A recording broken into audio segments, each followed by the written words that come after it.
On this episode of Greco Fabulous, I take a gamble on something that could be worth thousands.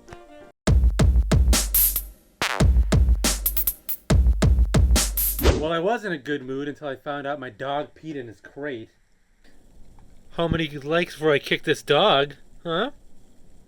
Hey everybody, Greco Fabulous here, and I think this video is going to be a little bit more conversational just because I want to talk about the first toy show of the year. Super excited that happened. I think it's going to really reinvigorate me to get out there and toy hunt, and it was just great being a part of something and seeing all my fellow toy community members again and selling things, obviously. That's right, baby. I just bought this truck straight cash. And I got enough cigarettes to last me and my family for the rest of our lives. I'm rich, bitch!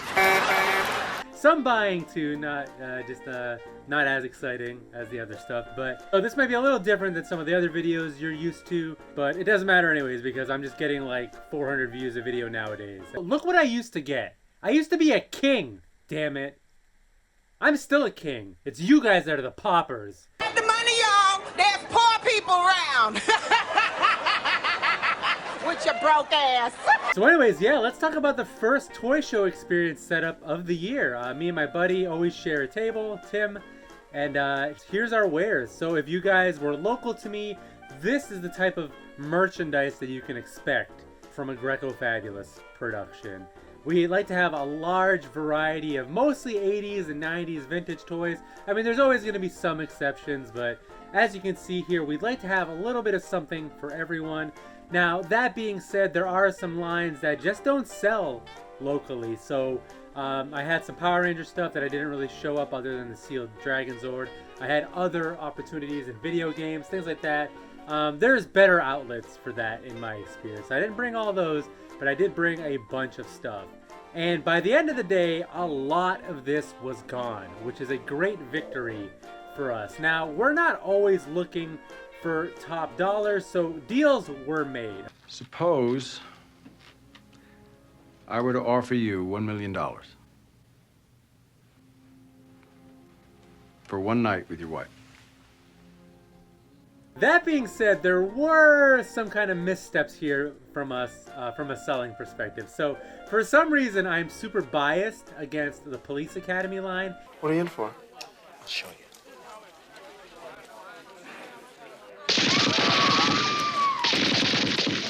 God damn it, stop that! Case in point, we had a bunch of Police Academy loose figures, not really with any accessories. So I just kind of threw them in our dig bin, which is, no more than $5 a piece. Somebody bought pretty much all of them, but what I failed to realize was this guy, Mr. Snack Attack over here, he is definitely not a $5 figure. In fact, more accurately, he's probably a $30 to $50 figure. But one lucky fellow got him for like $2 from us because I am terrible at what I do here. Don't forget to like, comment, subscribe. Now, let's flip over to the buying side because one of the perks of setting up at these toy shows is that you get early access. Unfortunately, they open doors like half an hour before the official start time. So, did I do a loop around? Yes, but it was when a lot of people were already like not even close to being set up fully. So I didn't get a good eye of what was out there. Now, I did grab something which might end up being a crazy home run, which I'm going to show you in a second, but here's some of the stuff we missed out on. So here are some photos from some other buyers in the community, and I mean, like, dude, literally feet away from us, there was apparently a Mickey Mouse Cobra Commander for $10. Yeah, listen, we f***ed up. If something's behind glass, you're like usually have the impression that it's valuable and it's not something that you want to, spend too much time on. So I probably totally bypassed it without even looking at the finer details. But we could have had a Mickey Mouse variant Cobra Commander for $10, which would have been insane. Oh no! We suck again! One thing that kind of caught my eye, and it was brought to my attention because I really had no idea about it, was this guy right here. It is a sealed copy, VHS copy of Poltergeist. And what's so special about this, other than still being factory sealed, is that This is a first edition big box release. I bought it from a friend. He saw some recent sold comps and they're ridiculous. He wanted 50 bucks.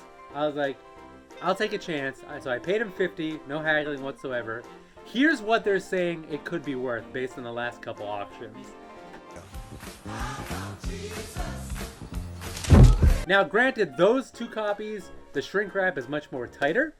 And I don't know if there's dents on the box like mine kind of has. But I went ahead, I threw it up on auction. It's going to be a 7-day auction. I promoted it. I did start the starting bid at $100 just to make sure I didn't lose money on this thing. It's literally been up there for half a day. I already have like 20 people watching it. Before I got bids, I did get offers. The highest one was 400, but somebody has bid on it, so it's going to auction off, and we're going to see where it ends up. It would be insane if we end up with getting thousands for this thing. These are people who have a lot of influence because of the amount of money they control. That being said, I did visit the same vendor buddy of mine. After the show, he had a couple mixed totes that he was selling. It had some TMNT figures, some Captain Planet, some wrestlers, and again, you know, other outlets were kind of skewing me a little bit, so I was like, what do you want for both of them? So I can't show you everything because we didn't do a good job of capturing it, but for both of these dig bins we paid $75, which I think is a pretty decent deal. I think we'll make that okay on it. And one surprise that we did find in there was this guy right here, an Indiana Jones Raiders of the Lost Ark figure. Very cool figure, definitely worth some money, and we never find Indiana Jones stuff, so I was very, very excited that he popped up because it helps make the buy that much more worth it. Almost makes up for selling a Fatso McCop donut figure, whatever that was. So that's it. Again, I know this is a more casual video, a lot of talking. I don't know how much B-roll I have to go over this. Hopefully enough to keep you entertained. But it's just one of those things where I'm excited. It was a great show. We did a great job of selling and interacting with people. It was great to see everybody again. Super, super happy. Super, super pumped. This is me happy, I guess. This is what happiness feels like. So it doesn't necessarily translate to a fun video as far as like ranting and raving and joke making and skits and all that, but I wanted to have something to show you guys, just to show a little bit of the human side, I guess, except that I'm potentially going to be making thousands of dollars off of my friend. But I mean, he knew what he was getting into, just like you guys know what you're getting into. I don't make any promises. You are the fools that come up with these illogical goals and heights of what this is. Okay, you have the expectations. I fail to deliver constantly, but you keep coming back. You did it to yourself. All right, thanks for watching. Bye.